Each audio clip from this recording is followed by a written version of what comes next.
Well, good morning, everybody, and thank you for taking the time to be here with us this morning. Every day, more families, businesses, and industries are coming to Alberta. Our population is increasing, our communities are growing, our economy is thriving, and of course, demand for water is higher than ever.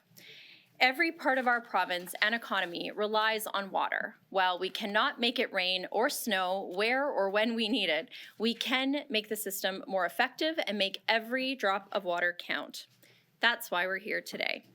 The Water Act hasn't been meaningfully updated since 1999. Of course, Alberta's population has nearly doubled since then, and our water management system needs to keep up. Over the past year, we heard from thousands of Albertans about what changes are needed. We heard that the foundation of our system is working well, including the principles of first in time, first in right. We also heard that the system is often slow, confusing, inconsistent, and lacks transparency. This keeps our limited water resources from being used and shared as efficiently and effectively as possible.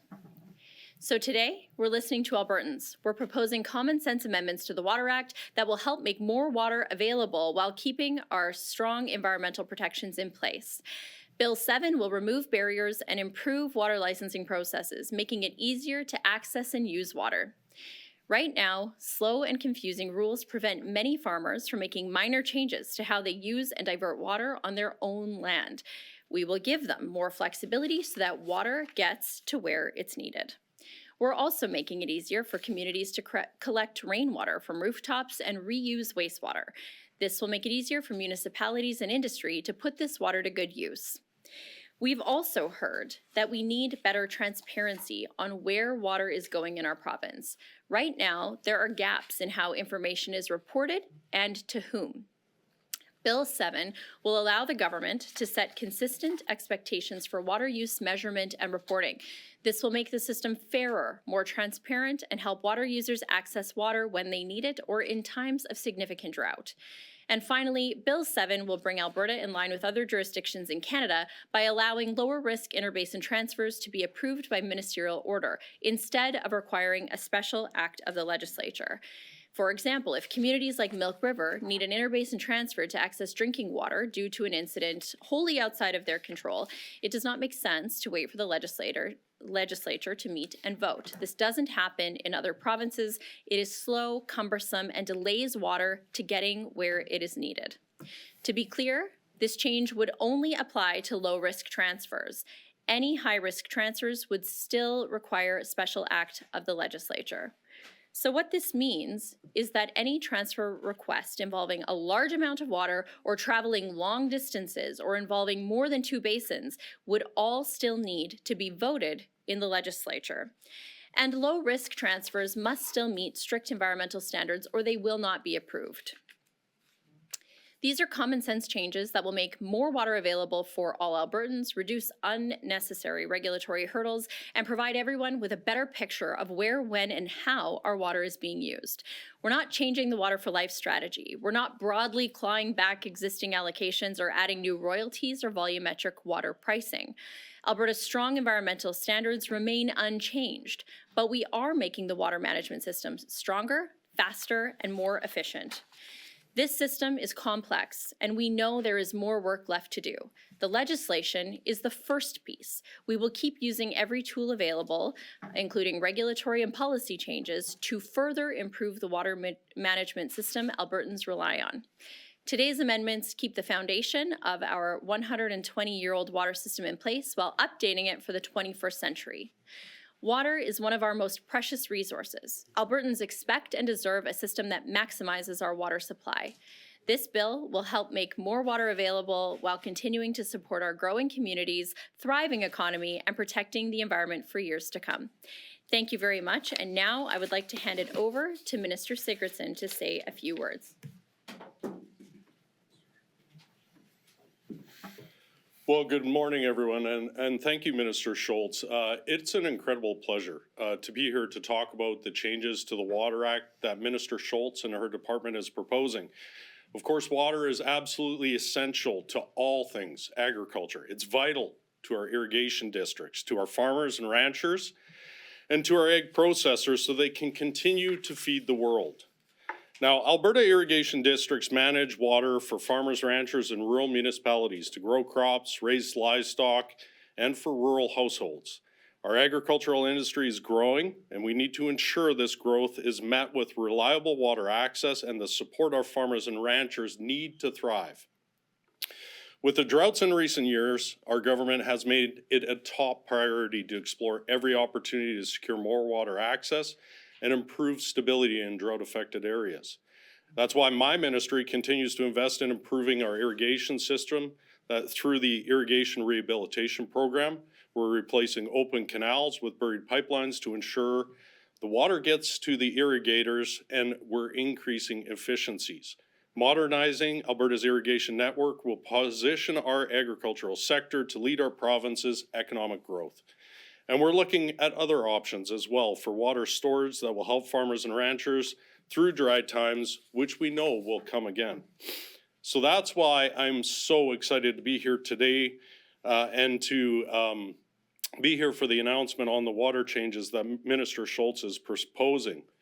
They will help us continue to get more water to our farmers, ranchers, and ag processors by reducing red tape and making it easier to plan and manage their operations. They will help us conserve water more efficiently, ensuring communities can also get through those dry times. Ultimately, this will help us continue to support the growth and competitiveness of Alberta's world-class agricultural sector. And I want to thank all the farmers and ranchers, the irrigation districts and municipalities that provided so much input that informed a lot of these changes. Us as a government, we hear you. We know this is essential work needed to be able to prepare for drought times in the future. And I want to thank Minister Schultz and our entire department. This is essential and a very, very positive announcement for our agricultural industry. I will now turn it over to Minister Wright, or sorry, Emily Wright. Go ahead, Emily Wright. Well, thank you for the abrupt promotion, Minister. Good morning, everyone. It is great to be here with Minister Schultz and Minister Sigurdsson with today's exciting announcement. As MLA for Cypress Medicine Hat, I know that it's important to manage our most precious resource, water. As chair of the Water Advisory Committee, I've heard loud and clear from many Albertans that we need to update the Water Act. We heard from passionate Albertans from across the province with ideas on how the province could better protect against drought, manage our water systems fairly and effectively, but also listen to frontline concerns. The foundation of our system is strong, but our province is changing and growing, and we have to grow with it. That's why this legislation is so important. Our water system is complex.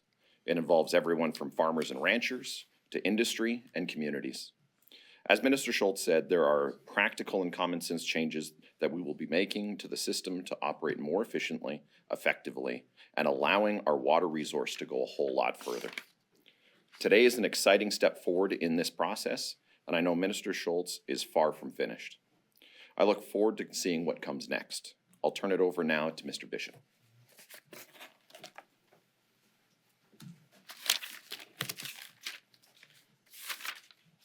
All right, thank you for allowing me to be here this morning, and thanks to Minister Schultz and her team for the invitation. I'd just like to speak to you briefly today on some of the impacts as far as a county perspective is concerned. So I'm here on behalf of the County of Wetaskiwin. Access to water is important to all Albertans and is a top priority for my council. Without a glacier-fed water body within our municipality, water security is critical to the success of the County of Wetaskiwin, its residents, businesses, and farmers. We appreciate the government's efforts in taking steps to ensure equitable access to this important resource. Some of the proposed amendments will serve to reduce the administrative burden required for communities to access low-risk transfers and have clean drinking water available for their residents. In our case, it will also unlock the capacity within existing underutilized infrastructure that's already been paid for by the government, leading to improved sustainability. I would also like to speak to you today in regards to the engagement process. And for that, I'd like to commend the minister and her team, Environment and Protected Areas, for their openness and thoughtful consideration. We have become accustomed to engagements that present proposals and information with opportunity to comment, but largely it's commenting on what's already been developed. That was not the case at all for this engagement. We were brought in right at the very beginning, so we truly appreciate that. This one was so much different. It was literally a blank slate. When we came into the engagement, we were basically asked, what do you want to talk about? And we were expecting that there was going to be, a bunch of proposals and we're going to have to argue against, but it was literally a blank slate and saying, what's working for you, what's not working for you, where do you want to take this?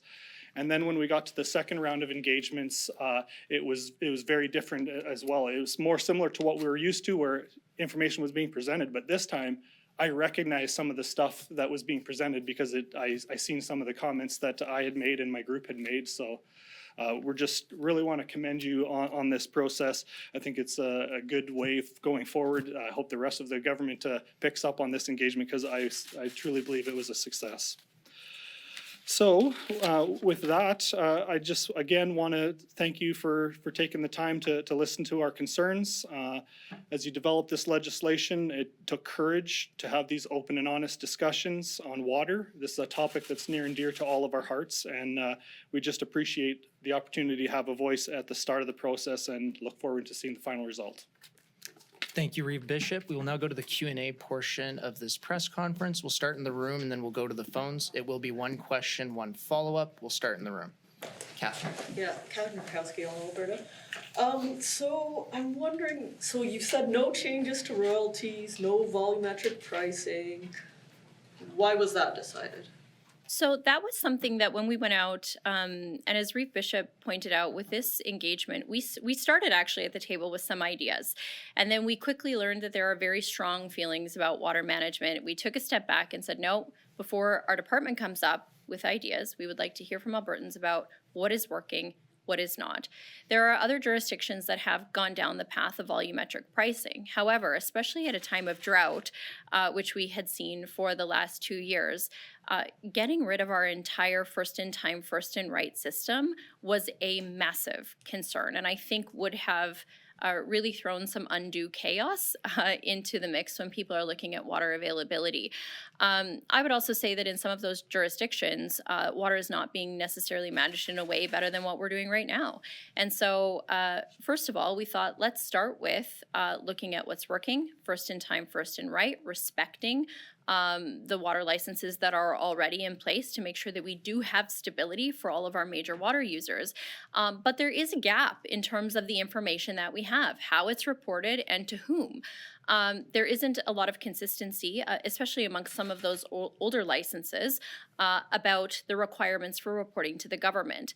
Before we would take a step down that path in terms of looking at existing allocations or looking at something like pricing, we don't even have all of the information that we need to understand how much of our allocations are being used, how much of those allocations are being diverted or redirected to another water user, how much of that water is being put back into the system after use. And so our priority was on gaining information and making sure that there is transparency for the government, for our major industries, and for Albertans. And so really that was because of the feedback that we heard. We did not want to see overarching clawbacks of water allocations or volumetric pricing at this time, and so we acted on that feedback. And you did touch on the lack of data, but I'm wondering if you have an idea, because there are these competing interests. Some people want to be able to irrigate more and use more, but there's also drought. How do you anticipate these changes affecting the overall amount of water that is used? You know, hopefully that this will help make more water available, because we're also adding tools to creatively allow industries to reuse more of the water that's already in the existing system. And I would say the wastewater reuse and stormwater changes are a great example of that, where municipalities came and said, you know, I would actually need less water. I would be able to better manage the water that's already coming into our system if you would make some common sense changes to allow for that. Again, allowing for that while still having strong environmental protections in place. And so, you know, I think, and I know that this is something that my ADM spoke about in the media briefing this morning, is in an ideal situation, and in all likelihood, that means less new allocations in some cases. But again, we have a growing population, we have growing communities, we have growing industries, and we have a number of different competing demands when it comes to water. And so I would say it's not about more or less, it's about better use of the water that we currently have. Emmanuel? A question for you on another topic. The federal budget is coming up next week. Carney will likely introduce his climate strategy in that budget. What do you expect in it and what do you hope for? Well, I mean, first of all, we would expect the current federal government to deliver on what they promised during the last election campaign, which was to support a strong economy and ensure Canada is an energy superpower that delivers the world the safe, affordable, reliable energy that we need. Unfortunately, up until now, we've seen absolutely no action that suggests that that's where they're moving. So I think that's what the people of Alberta are looking for, a reasonable, common sense approach. We also, our Premier has been very clear that we would expect the government to start repealing the 9 bad laws that are driving investment to the US and hurting our economy and our industry. So I guess, we'll believe it when we see it, I guess would be the message that I would have. I think that there's been some cautious optimism over the last couple of months from a government who's been saying the right things, but up until this point hasn't really done anything. So we'll see what they come forward with next week. We'll see if they turn away from an emissions cap and towards more carbon capture, and what is needed in that case to speed up the Pathways project in Alberta. I would say, of course, here in Alberta, we have a tier system that industry has really felt strongly has worked well over the last number of years, that it has provided economic certainty, investment certainty, and encouraged emissions reductions, which I think is what everybody's looking for, even while we're growing energy production. So when we have things like hard caps, when we have kind of nonsensical and arbitrary methane regulations that are potentially still on the table, when we have a net zero power grid regulation that's still on the table. Ultimately, what we're looking for is for the government to step away from those policies and recognize the great work that's been done in Alberta. We're meeting our targets in many cases ahead of schedule, and we're also stepping up to produce the energy that the world is looking for right now. I know the Premier and our negotiating committee have been working hard to make sure that those discussions are going in the right direction. The Premier has said that she's cautiously optimistic, but again, what I want to make sure is that we don't have a government that's saying one thing and doing another. Thank you. Seeing no more questions in the room.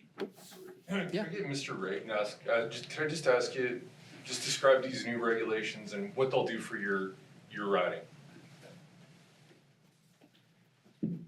Well, I think the minister did a great job commenting on bringing more awareness around the data that we've got. Cypress County, 4 out of the last 5 years, has been in a state of agricultural disaster due to drought. We have also had a number of programs such as the water mapping that we received funding for to really identify where the groundwater is at as well. This is going to allow us to better manage the resource that is so vital to my community, and this is going to give us a great avenue to start building, if you will, it'll be a great diving board into the future of what water management looks like for my area. Awesome. Seeing no more questions in the room, we'll go to the phones. Operator, can you put through the first caller? Your first question comes from Joel Dryden with CBC. Please go ahead. Good morning. For Minister Schultz, when it comes to low-risk interbasin transfers, what would you look for before approving such a transfer under a ministerial order? And I guess how often do you anticipate doing that? That's a great question. Interbasin transfer has been, I would say, one of the main topics of discussion, even at the beginning of, I would say, the drought situation we were in 2 years ago. That was one of the things that was most often raised. Other provinces already allow this. That said, we also heard some concerns, and I would say some of those concerns would be, for example, communities or municipalities in Northern Alberta. They want to make sure that they are able to grow their economy and their communities before that water would be moved to a different area of the province. And so we took the feedback that we heard. I would say on the positive, there were examples of a municipality who brings water in from one basin and then has effluent that would be leaving into another. This would allow the flexibility to better reuse that water. Same thing, I know ADM Rich has used the example where you may have a pulp mill facility on one side of a boundary. Well, we could reuse that treated water for fracking on another side of the boundary instead of using fresh water to do that work. This would allow for some of that flexibility. Another example might be ice roads. They don't always, the basin lines don't always follow the lines of municipal boundaries or roads. And so if we're using water to essentially create those ice roads, do we need a special act of the legislature to do that work? Probably not.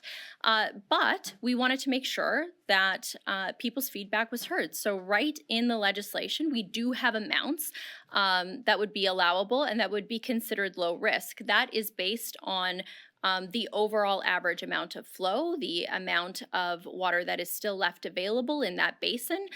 We also put in a requirement that this can only transfer to the next adjacent basin, again, to address some of those concerns that we heard.